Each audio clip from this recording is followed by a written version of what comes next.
بمناسبة وصولنا للفيديو العاشر من سلسلة فيديوهات وما فين دلوقتي، فده قائمة لعيبة من 11 لاعب، وغير كده معاهم المدرب كمان. ونبدأ بأول حد معانا وهو المدرب، والمدرب اللي معانا هو سيباستيان، مدرب نادي الإسماعيلي وبيراميدز سابقا، وهو بيدرب حاليا منتخب الكونغو الديمقراطي، ويعتبر ماشي معاهم كويس خصوصا في ماتشات تصفيات كأس العالم 2026. وهو ان منتخب الكونغو الديمقراطي متصدر المجموعه ب 13 نقطه، وفي مجموعته دي اصلا معاه منتخب السنغال ومنتخب السودان ومعاهم 12 نقطه، يعني كويس انه متصدر المجموعه دي.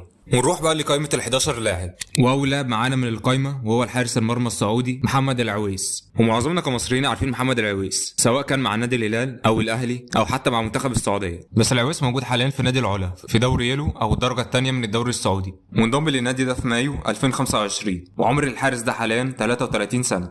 ونروح لتاني واحد معانا هو الجزائري امير سعيود. على حسب موقع ترانسفير ماركت ان اللاعب ده حاليا من غير نادي، بس اخر نادي لعب فيه هو نادي الرائد السعودي، وفي موسم 24-25 شارك مع الفريق في 26 مباراه، سجل فيهم 8 اهداف وصنع 7 اهداف. بس نادي الرائد في الموسم ده ساعتها احتل المركز ال18 وهو المركز الاخير في ترتيب الدوري السعودي، وبالتالي هبط لدوري يلو. وفي اخبار بتقول ان المحتمل يروح نادي الحزم السعودي، وعمر اللاعب ده حاليا 34 سنه. ونروح لثالث لاعب وهو احمد جمعه. احمد جمعه معتزل من 2024 وهو حاليا مدرب لنادي لافينا اف سي، والنادي ده موجود في الدرجه الثانيه من الدوري المصري. وفي موسم 2024 نادي لافينا احتل المركز ال18 في الدوري الدرجه الثانيه، وفي الموسم الحالي اللي لسه بادئ ده لعب الفريق اول مباراه ليه في الدوري الدرجه الثانيه وفاز باول 3 نقط.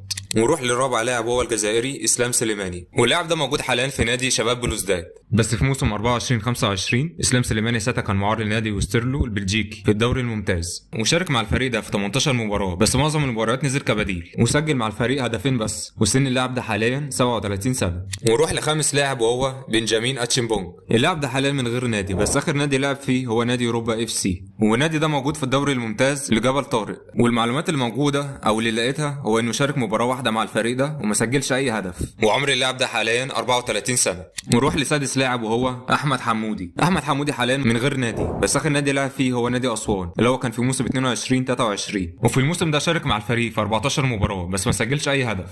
ونادي اسوان في الموسم ده ساعتها احتل المركز ال16 في الدوري الممتاز، وبالتالي هبط ساعتها للدرجه الثانيه. وسن احمد حمودي حاليا 35 سنه. ونروح لسبع لاعب وهو المغربي زكريا الوردي. زكريا الوردي بيلعب حاليا في نادي الصقور الليبي، وانضم للفريق ده في فبراير 2025، بس للاسف ما لقيتش اي معلومات عن مساهماته مع الفريق ده. وعمر اللاعب ده حاليا 27 سنه. ونروح لتامن واحد معانا وهو المغربي مهدي بن عطيه. وطبعا مهدي بن عطيه معتزل، بس هو شغال لسه في مجال الكوره، وهو انه حاليا مدير كره القدم في نادي اولمبيك مارسيليا الفرنسي، بس اخر نادي لعب فيه قبل ما يعتزل هو نادي قراجمرك التركي. ونروح لتاسع لاعب معانا وهو مدافع الزمالك السابق محمد عبد السلام. محمد عبد السلام بيلعب حاليا في نادي الحرس الحدود، وسن اللاعب